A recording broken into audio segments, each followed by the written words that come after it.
Today, after an extensive and painstaking process, the inquiry has published its report. The inquiry has found that those who were involved in the assassination attempt against Sergei Skripal were morally responsible for Dawn's death, and that deploying a highly toxic nerve agent in a busy city was an astonishingly reckless act. The Chair concludes that the operation must have been signed off at the highest level of the Russian state, including President Putin. Now, in respect to the emergency services treatment of Dawn, the inquiry found that she received entirely appropriate medical care, but that tragically her condition was unsurvivable. In terms of preventability, the Chair has concluded that the government's public health advice following the attack on the Skripals was reasonable. He also found that although there were failings in the management of Sergei Skripal, the risk of assassination by Russian personnel was reasonably assessed, and based on that assessment, he did not need a new identity. The Director General of MI5 recently highlighted Russian state actors turning to proxies for their dirty work, recruiting disposable individuals on social media platforms, instructing them via encrypted apps, and then offering payment in cryptocurrencies.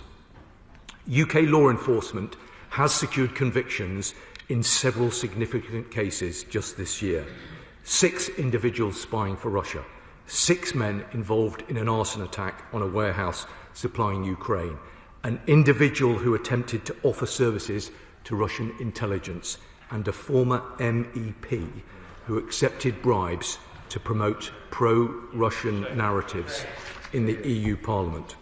These cases serve as a strong reminder for anyone seeking to facilitate or undertake hostile state activity for Russia on UK soil.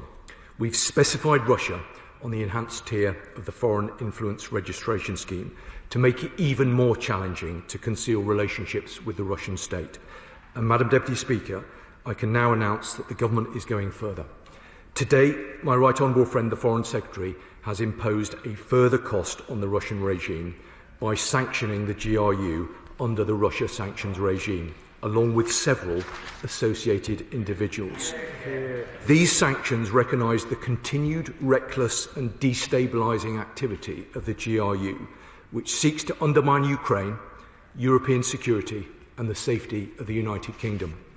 They will include sanctions against 8 GRU officers under the cyber sanctions regime and 3 GRU officers under the Russia sanctions regime, who have been implicated in hostile activity across Europe.